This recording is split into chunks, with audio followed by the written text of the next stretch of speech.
ओम जय जय जय। नमोस्तु नमोस्तु नमोस्तु। नमो अरिहंताणं, नमो सिद्धाणं, नमो ऐर्याणं, नमो वज्रायाणं, नमो लूये सव्यसाहुणम्। ओंकारं बिन्दुसंयुक्तं नित्यं ध्यायन्ति योगिनः। कामदं मोक्षदं चैव ओंकाराय नमो नमः। अविरल शब्दगणो विप्रक्षालित सकलभूतलमलकलङ्का। मुनिभिरुपासित तीर्था सरस्वती हरतु नो दुरितान्। अज्ञानतिमिरान्धानां ज्ञानाञ्जनशलाकया चक्षुरुन्मिलितं येन तस्मै श्रीगुरुवे नमः। श्रीपरं गुरुवे नमः। परम्पराचार्य गुरुवे नमः। सकलकलुषविध्वंसकं श्रेयसां परिवर्धकं धर्मसम्बन्धकं भव्यजीवमनः प्रतिबोधकारकं पुण्यप्रकाशकं पापप्रणाशकमिदं शास्त्रं श्रीसंयमप्रकाशनामधेयम्। अस्य मूलग्रन्थकर्तारः श्री सर्वज्ञदेवास्तदुत्तरग्रन्थकर्तारः श्री गणधरदेवा प्रतिगणधरदेवास्तेषां वचनानुसारमासाद्य आचार्य श्री कुन्दकुन्दामनाय आचार्य सूर्यसागरेण विरचितं श्रोतारः सावधानतया शृण्वन्तु। मंगलम भगवान वीरो मंगलम गौतमो गणी मंगलम कुन्दकुन्दाद्यो जैन धर्मोस्तु मंगलम सर्वमंगलमांगल्यं सर्वकल्याणकारिकं प्रधानं सर्वधर्माणां जैनं जयतु शासनं जैनं जयतु शासनं जैनं जयतु शासनम्। ग्रंथ संयम प्रकाश हमारे सामने विराजमान है। महाराज साहब सूर्यसागर जी द्वारा लिखी गई यह रचना है। पूजन संबंधी प्रकरण चल रहा था। भगवान जैनेन्द्र देव की पूजन करना चाहिए, षट कर्माणि दिने दिने, ऐसा कह करके देव पूजा को इसमें प्रथम स्थान पद्मनाभ आचार्य देव ने दिया था। देव पूजा गुरु उपास्ति स्वाध्याय संयमस्तपः दानम चेति गृहस्थानां षट कर्माणि दिने दिने। प्रतिदिन श्रावकों के लिए जैनेन्द्र देव की पूजन करने योग्य है और वो जैनेन्द्र देव की पूजन अष्ट द्रव्य से की जाती है। जल, चंदन, अक्षत, पुष्प, नैवेद्य, दीप, धूप और फल, इन द्रव्यों के माध्यम से भगवान जैनेन्द्र देव की पूजन नियमित की जाती है, रोजाना की जाती है, नित्य करने योग्य है। प्रतिदिन ही हमें भगवान जैनेन्द्र देव की पूजन करना चाहिए। जल किस बात का प्रतीक है और चंदन किस बात का प्रतीक है, अक्षत प्रभु के सामने क्यों समर्पित करते हैं, इन तीन की चर्चा तो हमने कल आपके बीच में अपेक्षित विस्तार से की थी। जल जन्म जरा मृत्यु के नाश की भावना से चढ़ाया जाता है। चंदन संसार ताप के नाश की भावना से चढ़ाया जाता है। अक्षत अक्षय पद प्राप्त करने की भावना से समर्पित किया गया। अक्षय पद प्राप्त है, अक्षय पद की प्राप्ति की भावना से अक्षत समर्पित किए गए। और अक्षत के बाद अब नंबर है पुष्प का। आज इस पुष्प की चर्चा करनी है, फूलों की चर्चा करनी है। सबको पसंद होते हैं फूल। भगवान की पूजन में फूल चढ़ाए जाने कि नहीं चढ़ाए जाने चाहिए, फूल चढ़ाएं या नहीं चढ़ाएं, ये कुछ प्रसंग है। कई आगम में इस तरह की बातें आती है जिन बातों को देख देख करके कुछ चित्त विचलित होता है, कुछ भ्रमित होता है। लगभग 3-4 पेज का ये प्रकरण है। धैर्य रख करके पूरा यदि नहीं सुनेंगे तो भ्रमित होने की संभावना रहेगी। इसलिए आज अधूरा प्रकरण नहीं पढ़ के पूरा ही प्रकरण हम यहाँ पढ़ेंगे। देखिए 385 नंबर पेज, पुष्प पूजन का विधान।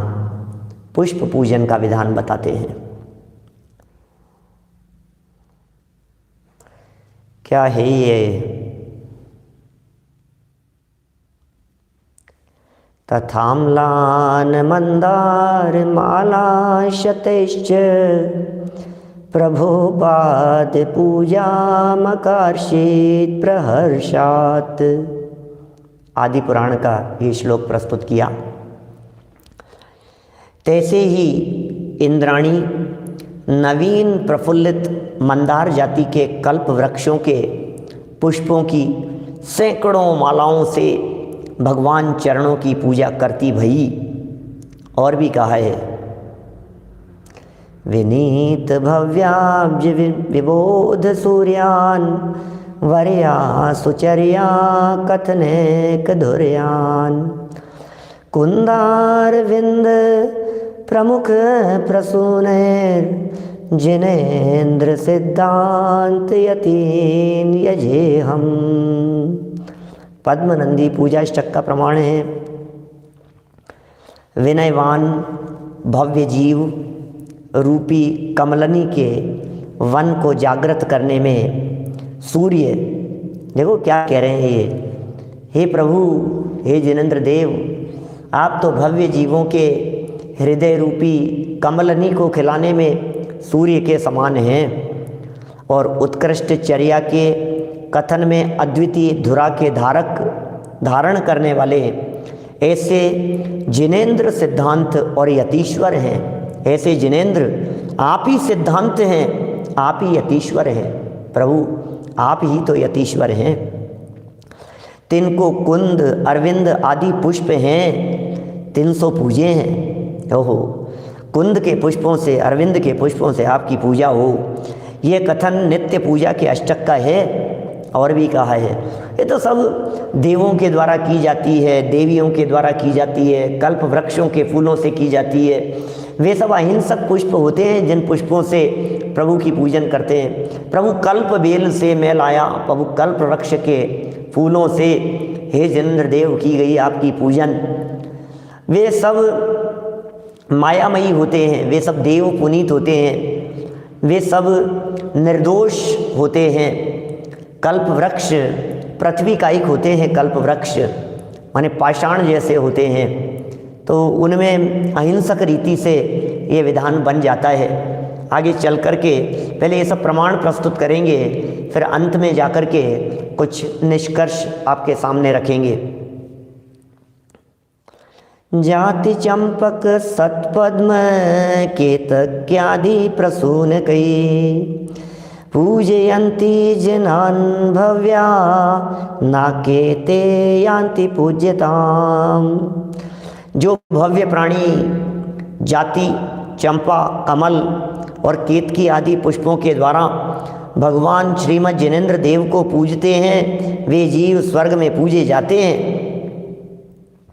और देखिए पुष्प कैसे होने चाहिए, पुष्पों के लिए आचार्यों ने यह प्रमाण बताया है। हस्तात् प्रस्खलितं क्षितौ निपतितं लग्नं क्वचित् पादयो यन्मूर्धोर्ध्वगतं धृतं कुवसनेनाभेरधो यद्धृतं स्पष्टं दुष्टजनैर्घनैरभिहतं यद्दूषितं कीटकैः त्याज्यं तत्कुसुमं वदन्ति विबुधा भक्त्या जिनप्रीतये। वापस बोल रहे हैं एक बार, धुन नीचे उतरते हुए पकड़ में आई। हस्तात् प्रस्खलितं क्षितौ निपतितं लग्नं क्वचित् पादयो यन्मूर्धोर्ध्वगतं धृतं कुवसने नाभेरधो यद्धृतं स्पष्टं दुष्टजनैर्घनैरभिहतं यद्दूषितं कीटकैस्त्याज्यं तत्कुसुमं वदन्ति विबुधा भक्त्या जिनप्रीतये। उमा स्वामी श्रावकाचार्य का ये वचन था। जो पुष्प हाथ से प्रस्खलित होकर पृथ्वी पर गिर गया हो, पैरों में लग गया हो, मस्तक पर धारण कर लिया हो, कुत्सित एवं दूषित वस्त्र में रख लिया गया हो, नाभि से नीचे रखा गया हो, दुष्ट जनों से छू लिया गया हो, मेघ की वर्षा से गल गया हो और कीड़ों से मारा हुआ हो, ऐसे पुष्प को विद्वान लोगों ने भगवान की पूजा के लिए त्याज्य कहा है। उल्लिखित दोषों से रहित पुष्प ग्राह्य है। फिर प्रश्न, पुष्प के वर्णन के श्लोकों में कीटक पद की एवज में कंटक पद कहाँ है, कहा है, सो कैसे है? उत्तर, शास्त्रों में कीटक पद ही बताया है, न कि कंटक, क्योंकि पुष्प पात्र जो भी होते हैं सो सब जीव सहित ही माने हैं। तो ये कह रहे हैं भाई साहब, जितने भी पुष्प दुनिया में दिखाई देते हैं ना, ये सब कल्प वृक्ष की तो छोड़ दो, बाकी जगत में जो पुष्प संज्ञाएं हैं वो सब जीव सहित ही होते हैं, जीव सहित ही माने गए हैं। जानते पुष्प की किरणनिका या पंखुड़ी या बीच में अनेक प्रकार के जीव त्रस्कायिक हुआ ही करते हैं, क्योंकि ऐसा कई शास्त्रों में पूर्वाचार्यों ने बतलाया है। यांते माने इसलिए कीटक सहित पुष्प धोने पहुँचने से जीवों का घात हो, वे ही सब जब मृतक सहित हों तो स्पर्श योग्य नहीं। यांते कीटक पद ही त्याज्य है। कदाचित कंटक कर छेदे दिए हुए सो भी अग्राह्य हैं, सो भी त्याज्य हैं, ऐसा भाव जानना। माने यहाँ पीछे पुष्प के संदर्भ में जो बातें कही गई है उसमें इन्होंने यहाँ दो शब्द दे करके ये कह दिया कि भाई साहब आप गलत फहमी से ये समझ रहे हो। सच्ची बात तो ये है लोहाड़िया जी कि उनके सेवन में, उनके चढ़ाने में, उनके उपस्थिति में हिंसा ही होती है, पुष्प पात्र में चढ़ाने से, ऐसा कहना चाह रहे हैं। कहाँ आया था इस तरह का कोई शब्द? अब मैं भी बढ़ गया, अप्रयोजन भूत जैसी दिखती है ना, कहीं कोई इस तरह का शब्द आया था जिसमें पुष्प पात्र में यदि पुष्प चढ़ाया जा रहा है तो उसमें भी वो हिंसा ही है। इसलिए पुष्प के स्थान पर पीले चावल ही चढ़ाए जाते हैं। माने वो जीव सहित ही होते हैं, उसको धोने में, पहुँचने में, सब में बिल्कुल हिंसा हुए बिना रहेगी नहीं, जीव घात हुए बिना रहेगा नहीं। और हम तो अहिंसक आचरण वाले हैं, तो कैसे पुष्प चढ़ाने की बात करें? देखो प्रश्न, कांटे सहित वृक्ष के पुष्पनी का निषेध करो हो सो योग्य नहीं, क्योंकि कमल, केवड़ा, केतकी आदि कंटक वृक्षनी के पुष्प ही पूजा के स्थलों में लिखे। तो कैसे? बोले जिनमें जंतु घात हो जावे तथा जो जंतुओं कर छेदे हों अथवा कंटक करी छेदे होएं तथा अमनोज्ञ गंध युक्त होएं सो भगवान के चढ़ाने योग्य पुष्प नहीं होए। आप कह रहे हो कि साहब कोई बात नहीं, वो अचित्त हो जाएंगे, कांटे से उसको छेद दिया गया, अब वे अचित्त हो गए हैं, उन्हें चढ़ा दो। तो ये कह रहे हैं भाई कैसे चढ़ा देवे हैं, जो पूजा स्थलों के अंदर चढ़ाने योग्य नहीं है, क्योंकि वो अमनोज्ञ हैं, छेदे हुए हैं, जंतुओं के घात होने पर वे पुष्प हमारे बीच में आए हैं। उन पुष्प की उत्पत्ति ही घात से हुई है। एक इंद्रिय जीवों का शरीर है, अनगिनती जीव उसके अंदर प्रतिक्षण उत्पन्न होते रहते हैं, अनेक त्रस जीव उसके अंदर उत्पन्न होते हैं, इसलिए वो तो सब हिंसा से सहित ही है, इसलिए वास्तव में प्रयोग करने योग्य नहीं है। फिर लिखते हैं आगे, कई पुरुष पुष्पों को श्रीमद् जिनेंद्र देव के चरण कमलों पर चढ़ाते हैं, सो योग है कि अयोग्य? बोलो।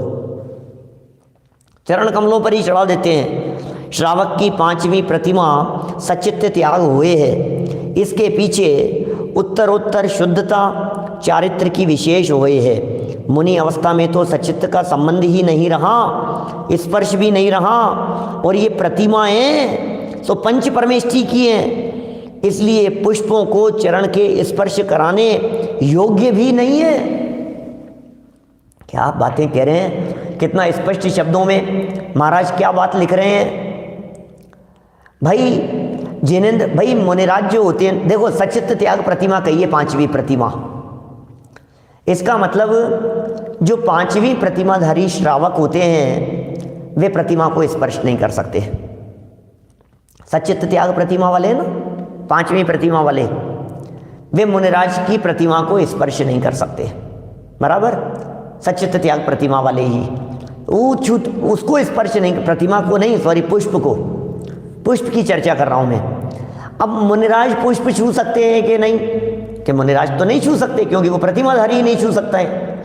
फिर प्रश्न किया, अच्छा मुनिराज भी नहीं छू सकते तो ये तो जिनेंद्र की प्रतिमा है, ये तो पंच परमेष्ठियों में शामिल है, इस प्रतिमा के ऊपर पुष्प कैसे चढ़ाया जा सकता है, उस पर पुष्प कैसे समर्पित किया जा सकता है। इस तरह से जिनेंद्र देव की प्रतिमा वो पुष्पों से स्पर्श करने योग्य भी नहीं है, ठीक है ना।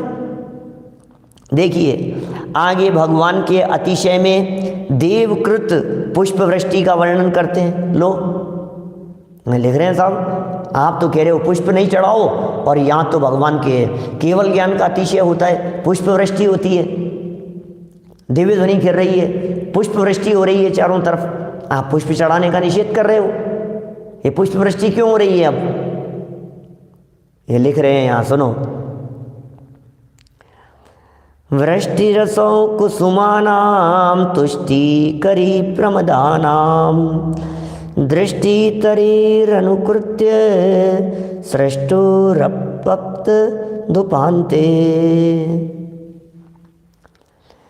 शीतलैर्वारेभिर्गाङ्गैरार्द्रिता कौसुमी वृष्टिः षट्पादैराकुलापप्तवत्यरग्रे ततो मुदा।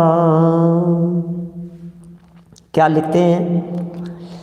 वह पुष्पों की वर्षा स्त्रियों को अत्यंत प्रसन्न करती है, भगवान के समीप भाग में पड़ रही थी और ऐसी जान पड़ती थी मानो नेत्रों की संतति की पुष्पों का रूप धारण करके भगवान के समीप पड़ रही हो, जो गंगा के शीतल जल से भीगी हुई है, जिस पर अनेक भ्रमर बैठे हुए हैं और जिसकी सुगंध चारों ओर फैल रही है, ऐसी वे पुष्पों की वर्षा भगवान के सामने पड़ रही थी। अरे ये तो भगवान को केवल ज्ञान की प्राप्ति होती है तो उस समय पुष्प वृष्टि होती है, भगवान के अष्ट प्रातिहारियों में नाम है उसका। दिव्य विटप पहुपन की वर्षा, दिव्य विटप, अष्ट प्रातिहार्य होते हैं ना भगवान के, रोजाना शांति पाठ में बोलते हैं। दिव्य विटप, अशोक वृक्ष, उसको कहते हैं दिव्य विटप। दिव्य विटप पहुपन की वर्षा, पुष्प वृष्टि।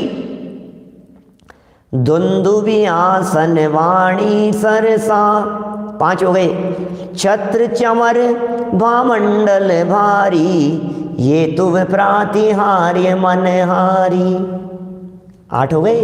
अष्ट प्रातिहार्य हैं तो फिर पुष्प वृष्टि है या नहीं है? कि हाँ होती है ना। अरे देवों द्वारा की जाती है वो पुष्प वृष्टि। क्या समझ में आ रही है बात? बोलो क्या करें? देव पुनीत होती है, देवों द्वारा की जा रही हैं, देव लोग पुष्प वृष्टि करते हैं। वे अकृत्रिम है, अकृत्रिम तो नहीं है लेकिन मायामयी हैं, माया से बने हुए हैं। वे पुष्प वृष्टि ऐसी ऐसी मायामयी हो रही है, ऐसे मायामयी पुष्प वृष्टि हो रही है। देखो व्रत कथा कोश में श्रुत सागर मुनि लिखते हैं, ये प्रश्नकर्ता का प्रश्न है, थोड़ा संभल करके देखना जरा। प्रश्नकर्ता प्रश्न रख रहे हैं, समाधान तो आगे करेंगे इसके संदर्भ में, अभी तो प्रश्नकर्ता का प्रश्न है, जरा उसे देखिए। ये लिखते हैं व्रत कथा कोश में श्रुत सागर मुनि लिखते हैं, तत्प्रश्ना श्रेष्ठि पुत्रीति प्राह भद्रे शृणु ब्रुवे, व्रतम ते दुर्लभम येने हामुत्र प्राप्यते सुखम, शुक्ल श्रावण मासस्य सप्तमी दिवसे अर्हताम स्नपनं पूजन कृत्वा भक्त्याष्टविधमूर्जितं गृह्यन्ते मुकुटं मूर्धनि रचितं कुसुमोत्करैः कंठे श्रीवृषमेशस्य पुष्पमाला च गृह्यते। अर्थ,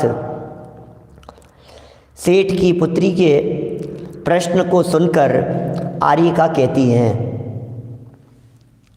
कहती भई हे पुत्री, मैं तुम्हारे कल्याण के लिए व्रतों का उपदेश करती हूँ। उस व्रत के प्रभाव से इस लोक में दुर्लभ सुख प्राप्त होता है, उसे तुम सुनो। हे पुत्री, तुम उसे सुनो। श्रावण सुदी सप्तमी के दिन श्री जिनेंद्र देव का अभिषेक और 8 प्रकार के द्रव्यों से पूजन करके वृषभ जिनेंद्र के मस्तक पर नाना प्रकार के पुष्पों से बना हुआ मुकुट तथा कंठ में पुष्पों की माला पहरानी चाहिए। लो, मुकुट पहनाओ भगवान को। हे देवी, हे पुत्री, मैं तेरे को बात कह रही हूँ, भगवान को जाकर के मुकुट पहनाना और भगवान के गले में पुष्पों की माला डालना। क्या जब इस प्रकार का वर्णन शास्त्रों में मिलता है, तब आप किस प्रकार और किस आधार पर प्रतिमा जी पर पुष्पों के चढ़ाने का निषेध करते हो? लो भैया, जवाब दो, तुम ये कर क्यों रहे हो? ये चढ़ाने का निषेध क्यों करते हो? सुनो उत्तर। इसका उत्तर ऊपर दिया जा चुका है।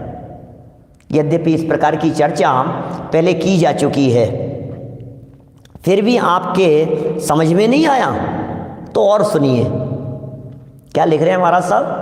इसका जवाब पहले दिया जा चुका है, फिर भी यदि आपको इसका अर्थ समझ में नहीं आया और सुनो। लिखते हैं यहां पर उत्तर में क्रियाकलाप नामक ग्रंथ में जहां पर महाव्रतों के कथन में परिग्रह का सर्व प्रकार बाह्य अभ्यंतर रूप से त्याग कहा है, वहां इस प्रकार कहा है। और सुनना क्या कहा है। वापम वा बहुम वाणुम वा थूल वा सचित्तम वा चित्तम वा अमुत्तम बैत वा अवी वा लग कोड़ी मित पिणेव स्वयं असमण पाउग परिगहम गिणहिज णो अण्णेहिम असमण पाउगम परिगहम गेणहाविज णो अण्णेहिम असमण पाहुगम परिगहम निहिजत वे समणो मणो मणिज तस्वते। ये पाक्षिक प्रतिक्रमण है, पत्र 101, उसकी 14वीं पंक्ति की ये बात यहाँ सामने रखी है। इन ऊपर कहे हुए शब्दों से यह मालूम होता है कि जिन मुनियों के पास बाल के अग्रभाग के करोड़वें भाग भी, बाल के अग्रभाग के करोड़वें भाग भी परिग्रह होवे, वे परिग्रहधारी हैं। उनके महाव्रत नहीं। जब उनके महाव्रत ही नहीं रहा तो वह पूज्य कैसे? जब उनके महाव्रती नहीं रहा तो वे पूज्य कैसे? प्राकृत भाषा थी ये जो ऊपर लिखी थी ना, ये प्राकृत की पंक्तियां थी, प्राकृत भाषा की।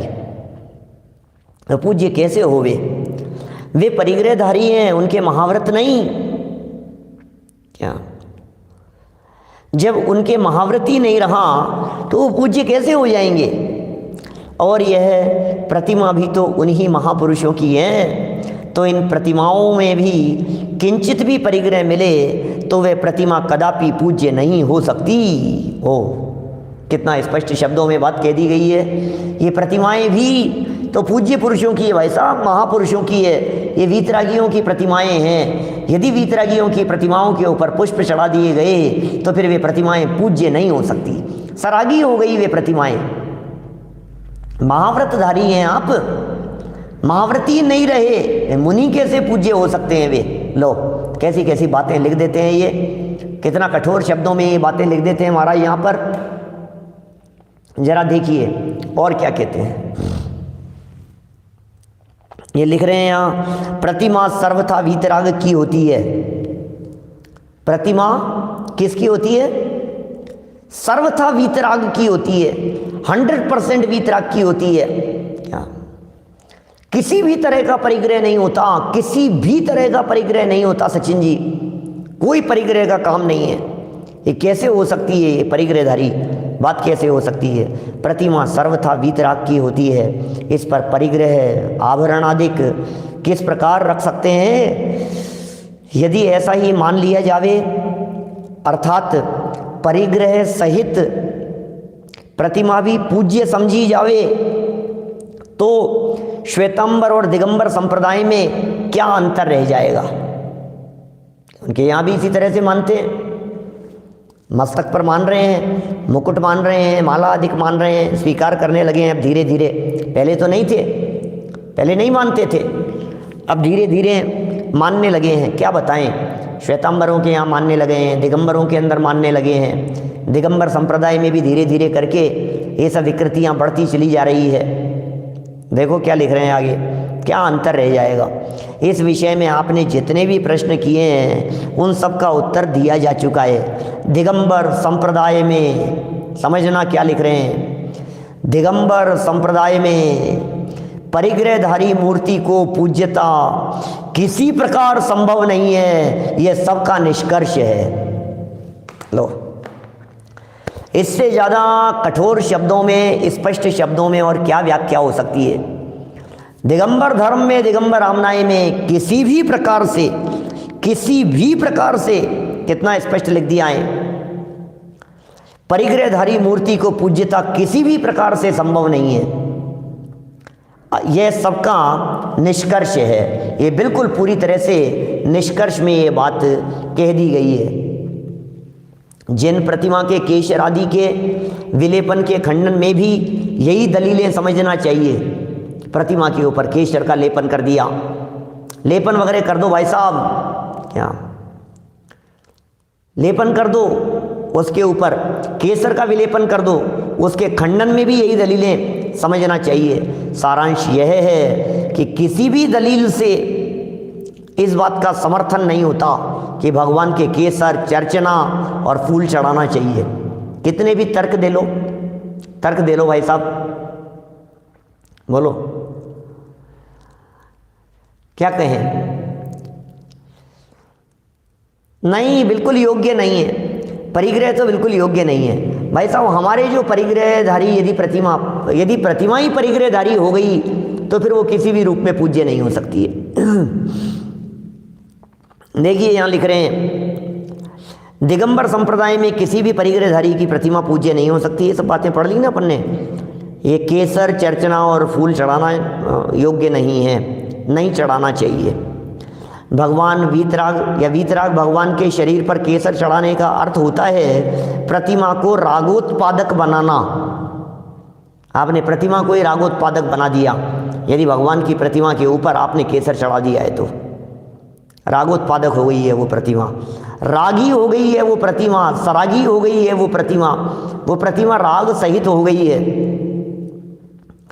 केसर एक बहुमूल्य चीज है, उसको वीतराग के शरीर पर लीप देना, इसका क्या प्रयोजन है? समझ में नहीं आ रहा है। ये केसर लगा करके आप क्या करना चाह रहे हैं? आप उस बहुमूल्य चीज को बर्बाद कर रहे हैं। भगवान की समूह शरण स्थित प्रतिमा के क्या केसर की चर्चना होती थी? बोलो, सोचो जरा।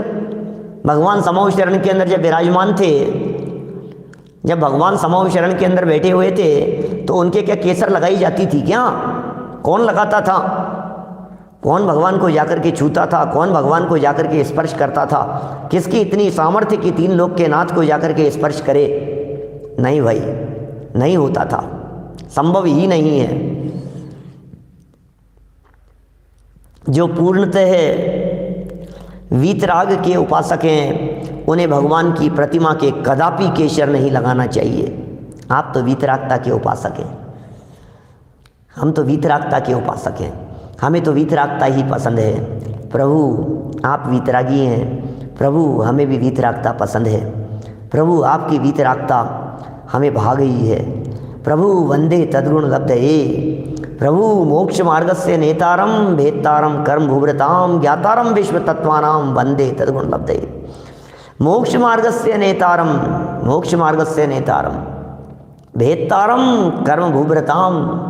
प्रभु कर्म रूपी पर्वतों को भेदने वाले हैं, आप मोक्ष मार्ग के नेता हैं। भेतारम कर्म भूव्रताम ज्ञातारम विश्व तत्वानाम वंदे तद्गुण लब्धये। आप जैसे गुणों की प्राप्ति के लिए मैं आपको वंदन करता हूँ। हे प्रभु आप जैसे गुणों की प्राप्ति के लिए मैं आपको वंदन करता हूँ। प्रभु आप जैसे गुणों की प्राप्ति हो जाए, प्रभु आप जैसे गुणों की प्राप्ति हो जाए। आप जैसे गुणों की प्राप्ति का मतलब है मुझे वीतरागता पसंद है। आप जैसे गुणों की प्राप्ति का मतलब है मुझे सर्वज्ञता पसंद है, मुझे हेतोपदेशीपन पसंद है, मुझे तो वीतरागी मुद्रा पसंद आ गई है। प्रभु मुझे तो वीतरागता पसंद है। हे भगवान हम तो वीतरागियों के उपासक हैं।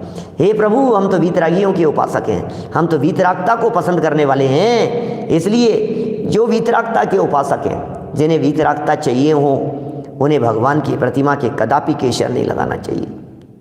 कुछ लोग ऐसे होते हैं जिन्हें रागी द्वेषी पसंद आते हैं। देखिए मार्केट में दो तरह की दुकानें होती है। एक दुकान होती है जिस दुकान पर आप बार्गेनिंग करते हैं, मोल भाव करते हैं, पैसे कम ज़्यादा किए जाते हैं, पता नहीं बताएगा क्या, बेचेगा कितने में। कुछ ऐसी दुकानें होती है जो फिक्स रेट की दुकानें होती है, वहाँ जैसा है बस भैया फिक्स रेट है, कोई चेंज नहीं। बच्चा भी आएगा तो उसी रेट में, बूढ़ा भी आएगा तो उसी रेट में, जवान भी होगा तो उसी रेट में, बालक स्त्री जवान कोई भी आओ, फिक्स रेट की दुकान है भैया, बिल इसी रेट के अंदर कटेगा। अब इसमें कई मूर्ख लोग ऐसे होते हैं दुनिया में जिनको वो फिक्स रेट की दुकानें पसंद नहीं आती, जिनको मोल भाव करने की आदत होती है। कई ऐसे ग्राहक होते हैं उनको यही पसंद आता है, उनको सेटिस्फेक्शन इसी में मिलता है। किस में मिलता है? अरे हमने इतने कम करा लिए, अरे वो तो बोले तो इतने थे, वो तो अपन तो स्पेशलिटी है अपनी, तो इतने कम करा देंगे, देखना अपन इतना दबा देंगे उसको, इतना कम कर देंगे। अरे भाई वही ठगे जाते हैं, वही ठगाए जाते हैं क्या। हाँ देखो तो सही क्या लिख रहे हैं यहाँ, ये सब यही बात कहने वाले हैं भैया वीतरागता को देखो, सिर्फ प्रभु की वीतरागता को देखो। कोई राग द्वेष का काम नहीं है, कुछ क्रिया पद्धति। वास्तव में इन क्रिया पद्धतियों के अंदर कुछ दम भी नहीं है। ये जो जगत में जितनी क्रिया पद्धतियाँ चल रही है, इन क्रियाओं में, इन पद्धतियों में, इनमें कुछ दम भी नहीं है। बहुत बोलो ठगा गया। कैसे ठगा गया कि ये तो मोल भाव करता था। अरे तुम रागी द्वेषियों के यहाँ चले गए थे, तुम मोल भाव करने वालों के यहाँ चले गए थे, तुम ठगाए जाओगे। हम तो फिक्स रेट की बात करते हैं भैया, जो है सो है। यही वीतरागता की बातें, यहाँ कोई ठगाने का काम नहीं है, जो है सो है, स्पष्ट बात है भैया। जो वीतरागियों के उपासक हो, जिन्हें राग पसंद नहीं हो, जिन्हें द्वेष पसंद नहीं हो, जिन्हें कषाएँ पसंद नहीं हो, जिन्हें विभाव भाव पसंद नहीं हो, ये तो उनकी दुकान है, वीतरागियों की दुकान है भैया। यहाँ तो वीतरागियों के यहाँ तो सिर्फ वीतरागता मिलेगी, रागियों के यहाँ राग मिलता है, वीतरागियों के यहाँ वीतरागता मिलती है। ज़रा देखिए आगे लिखते हैं, इसी बात को थोड़ा सा और स्पष्ट करते हैं। इसी तरह वास्तव में तो पुष्प वगैरह है, सचित्त पदार्थों का भी वीतराग भगवान की उपासना में उपयोग नहीं होना चाहिए। क्या क्या लिख रहे हैं? वास्तव में तो भगवान की उपासना में उपयोग नहीं होना चाहिए, भगवान पर तो चढ़ना ही नहीं चाहिए। पुष्प वगैरह वगैरह शब्द में सचित्त फल फूल आदि भी लगा लीजिए, क्या सचित्त फल भी लगा लीजिए, एप्पल, केला, संतरा, मौसमी, न मालूम क्या क्या ये कह रहे हैं यहाँ पर। वास्तव में तो पुष्प वगैरह सचित्त पदार्थों का भी वीतराग भगवान की उपासना में उपयोग नहीं होना चाहिए। प्रथमानुयोग के ग्रंथों में यद्यपि पुष्प वगैरह सचित्त पदार्थों द्वारा पूजा करने का उल्लेख मिलता है, प्रथमानुयोग के शास्त्रों में प्रथमानुयोग है, और वो भी देव पुनीत की चर्चा है, वो भी स्वर्ग की चर्चा है, वो भी कल्प वृक्षों की चर्चा है। क्या भगवान को क्या करना है इन सब चीज़ों से?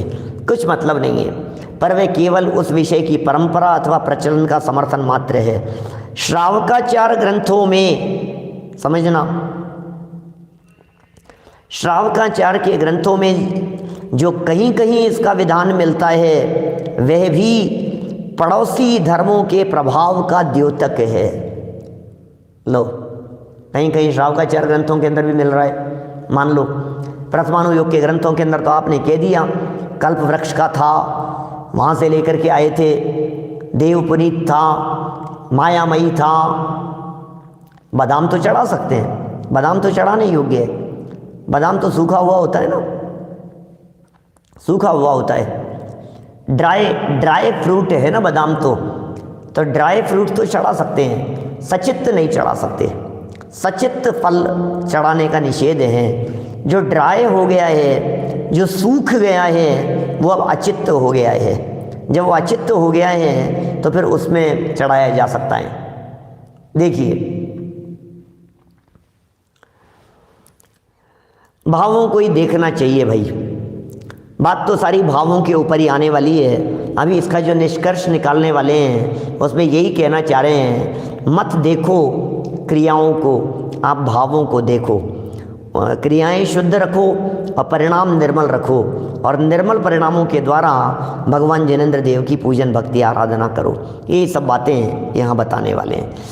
देखिए, श्रावकाचार ग्रंथों के अंदर कहीं कहीं इसका जो विधान मिलता है वह भी पड़ोसी धर्मों के प्रभाव का ही द्योतक है। इसका मतलब हिंदू धर्म का प्रभाव उनके ऊपर दिखाई देता है, अन्य मत का प्रभाव दिखाई देता है, अजैनों का प्रभाव दिखाई देता है, पड़ोसियों का प्रभाव दिखाई देता है।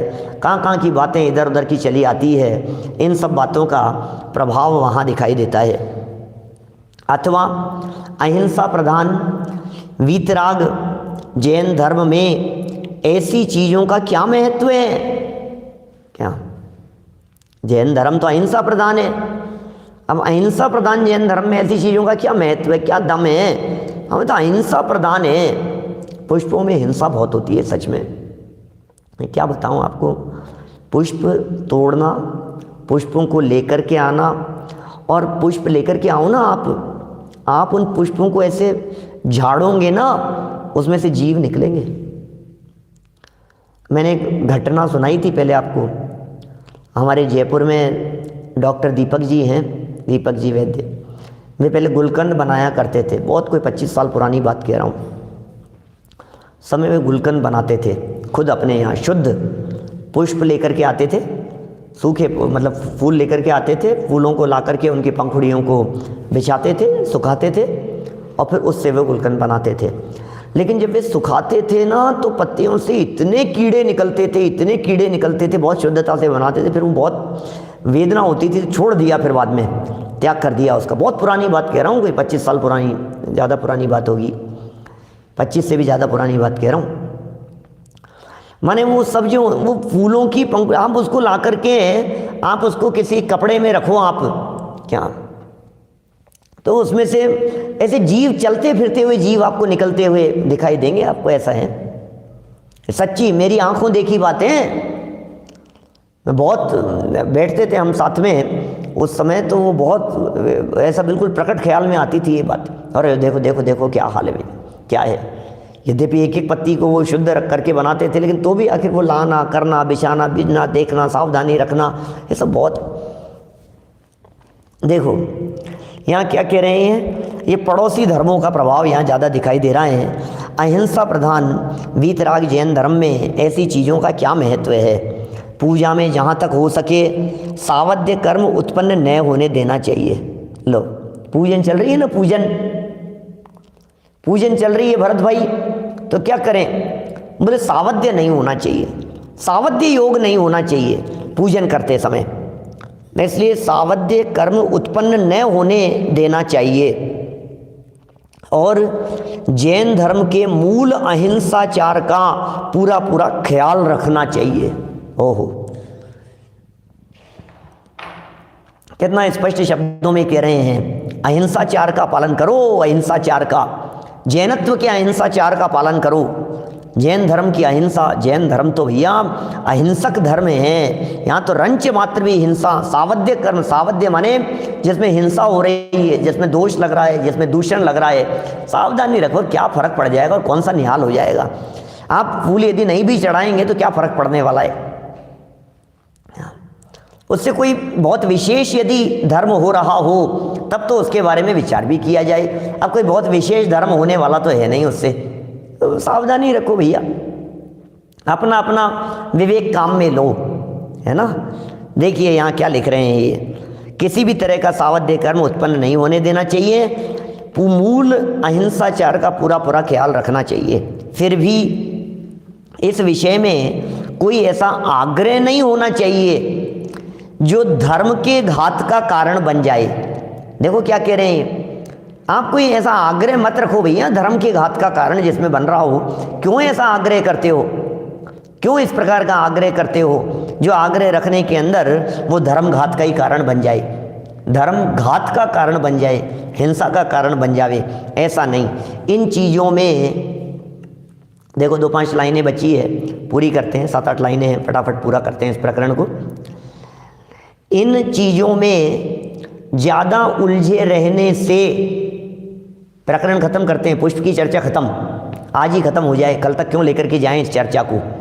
इन चीज़ों में उलझे रहने से मूल जैन धर्म की तरफ लोगों का ध्यान ही नहीं जाता। सब प्रॉब्लम तो ये है यहाँ भाई, इन चीज़ों के अंदर बहुत ज़्यादा ध्यान देंगे आप, असली धर्म तो भूल गए आप। 6 द्रव्य तो याद नहीं है आपको, 7 तत्व की बात तो करते नहीं है। भगवान ने वीतरागी वाणी में क्या बातें कही है, वो बातें तो सब धरी रह गई एक तरफ। भगवान ने भगवान बनने का मार्ग बतलाया है, मुनि बनने की विधि बतलाई है, श्रावकाचार बतलाया है, श्रावकों के योग्य मूल गुण बतलाए हैं, श्रावकों का जीवन किस तरह से सुधरे, श्रावकों की श्रद्धा किस तरह से बदले, श्रावकों की मान्यता किस तरह से बदले, मिथ्यात्व का किस तरह से अभाव हो, रत्नत्रय कैसे प्रकट हो, मुक्ति का मार्ग कैसे प्रकट हो, स्वर्ग नर्क जम्बूद्वीप भूगोल, चरणानुयोग कर्णानुयोग द्रव्यानुयोग कर्म सिद्धांत गुणस्थान, ये सारी बातें तो एक तरफ धरी रह गई है। और बस ये ऐसे कर लो, ये ऐसे चढ़ा लो, ऐसे पूजन कर लो, ये इसको चढ़ा लो, इससे ये अभिषेक कर, क्या किन चीज़ों में उलझ करके रह गए, किन चीज़ों में उलझ करके रह गए हैं। व्यर्थ की क्रियाओं में नहीं फंस गए हैं, बोलो, ये व्यर्थ की उलझनों में नहीं उलझ गए हैं। ये सब क्रिया कांड हैं, सबसे ऊपर उठ करके सोचना चाहिए हमारे को, इन सारे क्रियाकांड से ऊपर उठ करके इन सब उलझनों से उलझन को छोड़ देना चाहिए। ये बातें यहाँ कही जा रही है भैया। जैन धर्म की असली जो मूल जैन धर्म है, कितनी सुंदर लाइन है, मेरा तो मन रीझ गया इस लाइन के ऊपर, जो लाइन यहाँ लिख दी है महाराज साहब ने। मूल जैन धर्म की तरफ लोगों का ध्यान ही नहीं जाता है। लो दीपेश जी, मूल जैन धर्म की तरफ लोगों का ध्यान नहीं जाता है, इन चीज़ों में इतने उलझ गए हैं लोग। इन दलीलों का हमें भगवान को मिष्ठान आदि चढ़ाने के निषेध में उपयोग करना चाहिए। इसका मतलब जितनी दलीलें यहाँ दी गई हैं, क्या जितनी भी दलीलें यहाँ पर पीछे दी गई है उनके संदर्भ में यहाँ पर लिख रहे हैं, इस तरह की बात कह रहे हैं भैया। जितनी भी बातें कही गई है मिष्ठान चढ़ाने के संबंध में भी उनके निषेध में उपयोग कर लेना चाहिए। सुनो, और बहुत गजब का तर्क दिया है महाराज साहब, कितने तार्किक हैं, बहुत सुंदर बात कही है। जब स्थापना निक्षेप से स्थापित भगवान हमारे लिए पूजनीय है, पॉइंट टू बी नोटेड।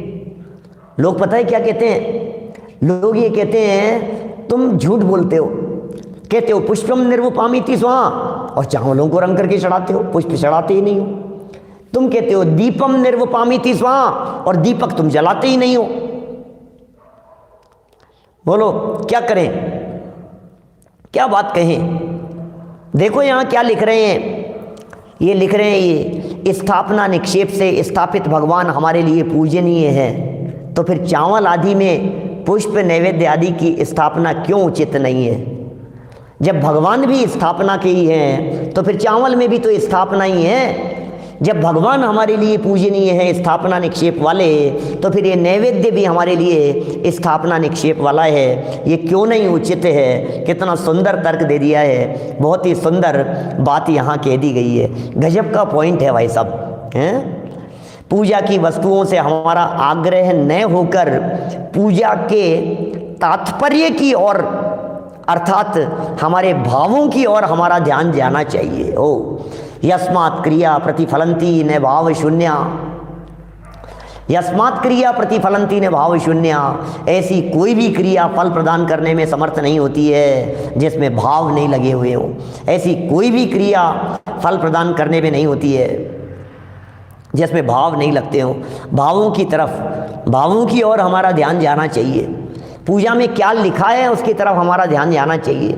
पूजा में जिन जिनेंद्र देव की पूजन की जा रही है उनकी तरफ हमारा ध्यान जाना चाहिए। पूजन जिनकी की जा रही है उनके गुण कौन से हैं उसकी तरफ हमारा ध्यान जाना चाहिए। वे पूज्य कैसे हो गए हैं, वे कैसे महान हो गए हैं, उनके जीवन की तरफ हमारा ध्यान जाना चाहिए। जबकि हमारा ध्यान इन सारे क्रियाकांड की तरफ जाता है, सारे ताम झाम की तरफ हमारा उपयोग जा रहा है, उधर ध्यान जाना चाहिए। इसी में हमारा भला है। जलादिक अष्ट द्रव्यों से भगवान की पूजन करते हुए सर्वदा यह विवेक रखने की जरूरत है। लो कितना स्पष्ट कह दिया है भैया, सिर्फ ये विवेक रखने की जरूरत है। सर्वदा, हमेशा की बात कर दी है, आज की बात नहीं कर रहे हैं, हमेशा के लिए ये बात कह दी है। जब भी जिनेंद्र देव की पूजन करो तो पूजा करते हुए सर्वदा यह विवेक रखने की ज़रूरत है कि हमारे इस काम में हिंसा तो नहीं हो रही है, बराबर ध्यान रखना, और सरागता को प्रोत्साहन तो नहीं मिल रहा है। बस ये फॉर्मूला दे दिया है, अब और कुछ नहीं कहना है इसके आगे मेरे को। जब ये बात यहाँ पर कह दी गई है तो फिर अब इसमें सारी बातें आ गई है, अब कुछ और कहने के लिए बात नहीं रही है। पूजन करते समय विवेक रखो, हमारे इस काम से हिंसा तो नहीं हो रही है और सरागता को पोषण तो नहीं मिल रहा है, क्योंकि हमारा जैन दर्शन, हमारा जैन आमनाएं ये वीतरागता की ही पोषक है। इस तरह से आज हमने ये पुष्प संबंधी चर्चा आपके बीच में संपन्न की है। कल नैवेद्य आदि की चर्चा को आगे बढ़ाएंगे।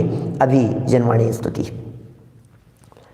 निज निधि निज में बताई यह अनंत उपकार है, उसके लिए जिन वाणी माँ को वंदना शतबार है, वंदना शतबार है।